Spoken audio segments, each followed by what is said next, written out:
Graph में deadlock हो रहा है या नहीं हो रहा है।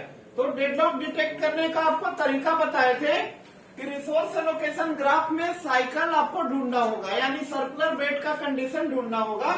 तो यहाँ पे इस ग्राफ में हमारा एक साइकिल बन रहा है R1 P1 P1 R2 and R2 P2 P2 is requesting for R3 and R3 is allocated to the process P3 and process P3 is requesting for R4 and R4 is allocated with P4 and P4 is requesting for R1।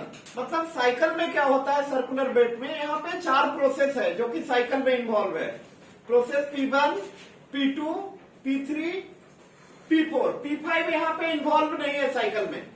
Cycle में है P1 P2 P3 P4। इसमें बताए थे आपको क्या previous video में कि circular bed में क्या होता है कि सेट ऑफ प्रोसेस, जैसे सेट में 4 प्रोसेस है P1 P2 P3 P4। P1 wait कर रहा है यहाँ पे P2 के द्वारा होल्ड किए हुए रिसोर्सेज का, P2 वेट कर रहा है P3 के द्वारा होल्ड किए हुए रिसोर्सेज का एंड P3 वेट कर रहा है P4 R4 को होल्ड किए हुए है और P3 इसके लिए वेट कर रहा है। यहाँ पे देखिए वेट कर रहा है P3 किसके लिए, R4 के लिए and P4 again P1 R1 को होल्ड किए हुए है और P4 को भी चाहिए R1 रिसोर्स। तो ये अपना साइकिल में आपका जो भी प्रोसेस इन्वॉल्व होगा वो डेडलॉक से सफर होगा, डेडलॉक से अफेक्टेड होगा। तो डेडलॉक से अफेक्टेड है P1 P2 P3 P4। अब यहाँ पे देखिए, यहाँ पे साइकिल हो रहा है ग्राफ में। तो ग्राफ में यदि साइकिल होगा तो कोई जरूरी नहीं है कि ऑलवेज, कोई जरूरी नहीं है कि नेसेसरी एंड सफिशिएंट कंडीशन नहीं है डेडलॉक के लिए, क्योंकि इस ग्राफ में देखिए आपका होल्ड एंड वेट का कंडीशन नहीं है। यानी देखो P4 रिक्वेस्ट कर रहा है R1 के लिए और R1 का 2 इंस्टांस है, एक इंस्टांस P1 को दिया गया है, एक P5 का। तो P5 जो है होल्ड जरूर किए हुए R1 को, बट किसी एडिशनल रिसोर्स के लिए वेट नहीं कर रहा है। P5 आपका केवल होल्ड किए हुए R1 का किसी दूसरे रिसोर्स के लिए वेट नहीं कर रहा है। तो चारों का चारों कंडीशन जब एक साथ अराइज होगा, यानी mutual exclusion, hold and wait, no preemption, circular wait, तब आपका डेफिनेट है कि डेडलॉक होगा ही होगा। बट यहाँ पे इंस्टांस ऑफ रिसोर्स जो है 4 प्रोसेस है, R1 R2 R3 R4।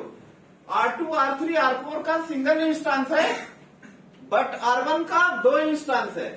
तो जब ग्राफ में साइकिल होगा और इंस्टांस ऑफ रिसोर्स मल्टीपल होगा तो कोई जरूरी नहीं है कि साइकिल होने के बजाय बावजूद भी डेडलॉक नहीं होगा। ये हमारा डेडलॉक फ्री ग्राफ है। अब बोलेंगे कैसे, तो P5 जो है, P5 जब अपना एग्जीक्यूशन कंप्लीट करेगा कुछ टाइम के बाद, तो P5 R1 को क्या कर देगा, रिलीज कर देगा एक इंस्टांस।